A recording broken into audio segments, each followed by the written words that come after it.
For these questions, we're going to be learning how to factorize once again, but this method is called grouping 2 and 2. So the first couple of questions we're doing are just like an introduction before we get to the actual technique. This will make a lot more sense as we move through the video. I want you to factorize these questions. I promise you they are much, much easier than they look. I'll do the first one with you, then you can try the other two. If you got given a question like the top one and I asked you to factorize it, like you were doing last time, you had to find something in common on both sides. So when I say both sides, pretend that we've chopped it in half here. Do you notice there is something in common from this side and this side for all the questions? The brackets are exactly the same. That's your common factor. That's what both sides have in common. So, because the brackets are the same, you can just write that bracket down here because they're the same. Then do that crossing out thing like you did last time. Try and do this before me. Just like last time, once you'd written it down here, you could cross it out from up the top. So I can cross out that whole bracket from this side and from this side because they're in common and I've already written it down there. Now just have a look at whatever's left over. And whatever's left over, I want you to put inside another bracket here. Basically, whatever you haven't crossed out in blue goes inside this bracket here. X plus 2.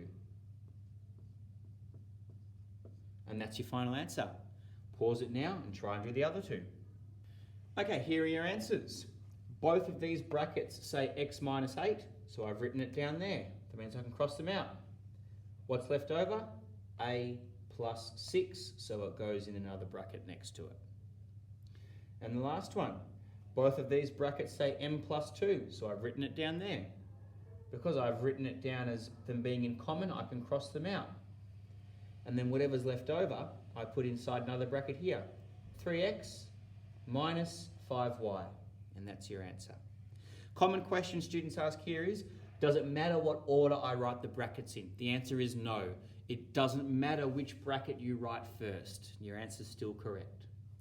Okay, now, if you haven't already, make sure you've got the heading Factorising by grouping 2 and 2. Write down that heading in your notes as we do the next questions. All right, all of the questions that you see today will have 4 pieces to them, or 4 parts to them. 1, 2, 3, 4. And as the name suggests, you have to group them into groups of 2. Grouping 2 and 2 means put them into 2 groups of 2. So you need to draw a dotted line somewhere. The first thing I want you to do is draw a dotted line down the middle so you can divide these or put these into 2 groups of 2. Now it is pretty important where you draw the dotted line. Don't draw it here. It's wrong if you draw it here because of this plus. Think about who this plus belongs to. This plus belongs to the A. That means your dotted line always has to go here. So draw a dotted line. What you've done now is you've just chopped this into 2 separate questions. So for now, totally ignore that right-hand side. We don't need it yet. We're not interested in it. What we're going to do on this side here is exactly what we've been doing during our last factorising lesson. That is, find something that's in common here and here. Give you a clue, it's a number. When you've found the number, write it down here underneath it and open up your brackets just like you did last time. Try and do it before I do it. Yes, both sides have a 5. That's what's in common. I've written it down here. Do your crossing out thing. 5 divided by 5 is 1. 5 divided by 5 is 1. So now I've got 1x plus 1y. That's what goes inside your bracket here. I'm not going to write the ones, I'll be a little bit fancier and just say x plus y. Now I'm done. I want you to do exactly the same thing on this side. Put the plus in between them, that plus there. Now do exactly the same thing. Find what's in common, write it down here, open your brackets and put the rest inside. When you come back, the answer will be on the screen. If you've done it correctly, it should look like this. Both sides have an A, so I wrote down A here. And once I cross them out, I'm left with x plus y. That's what goes inside my brackets. Now here's how you can tell if you've done it correctly. When you get to this step, have a look at your 2 brackets. When you get to this step, your two brackets will always be exactly the same. And I mean exactly the same. If you get to this step and your brackets look different, it means you've done it wrong and you've made a mistake. You have to go back. But if you get to this step and both your brackets say exactly the same thing, that means that so far, it means your answer is correct. They both have to have a plus, or they both have to have a minus. You can't have one with a plus, one with a minus. It means you've made a mistake. Now, this is exactly the same as what you just did in the examples before this. Have a look now. Because both your brackets are the same, do what you just did in the questions before. Your brackets are the same. Write down the bracket that's the same on the next line and then cross them out. Try and do it before me.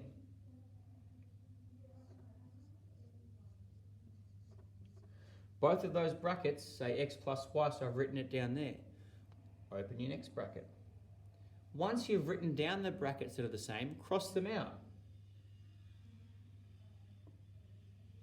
Whatever's left over, whatever you haven't crossed out, write it inside there, and that's your final answer. 5 plus a is what I haven't crossed out. And that is your final answer. That is called grouping 2 and 2. I'll put another example up for you. Okay, let's start solving. Same as before, draw that dotted line down the middle. You need to factorise this using 2 and 2. Whenever you see a question that has 4 pieces to it, first thing you do is draw that dotted line. Now, I would like you to pause it and find what's in common on this side and write it down with your crossing out and your brackets. Go. Hopefully we've found that there's an m on both sides, so we've crossed it out, and what's left over? 4 plus n. Put your plus here. Do the same on the other side. Find what's in common and do your factorising. Both sides have a y, so that's our common factor. Cross them out. What's left over? 4 plus n. That's what goes inside your brackets. Now we know we've done it correct because once we get to this step, both our brackets are the same. They will always be the same if you've done it correctly by this step. So we're on track. Last thing you need to do is write down the bracket that's the same on the next line.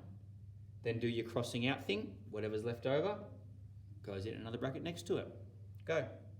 Okay, this bracket's the same, 4 plus n, so I've written it down here. That means I can cross it out once I've written it down. And what's left over? M plus y, so it goes in the other bracket next to it. Let's try one more. Okay, write this down and draw your dotted line down the middle. Start solving just like you would with the last one. Remember, your dotted line always goes before the plus sign. Now, pause it, find what's in common on this side, and do your factorising with your crossing out. Okay, both sides have a g on them, so I've written g down here. I can cross it out. What's left over? H minus 2. There it is. Let's go to the other side. Put the plus. There's no letters in common here, so this time you've got to find a number that's in common, write it down, do the crossing out, and put it in the brackets. Okay, on this side I've realised I can divide both of these numbers by 3. So I've written down a 3 here. 3 divided by 3 is 1. 6 divided by 3 is 2. So now I've got 1h minus 2. I'm going to be a bit fancy and just write h minus 2. Have I done it correctly? Yes, I have, because my brackets are the same. Down to the last step, write down the bracket that's the same and put all the leftover stuff in another bracket next to it. And here it is. H minus 2 is the same on both sides, so I can cross it out because I've written it there. And then what's left over? G plus 3. It goes in the other bracket next to it. Okay, you can work through the questions now.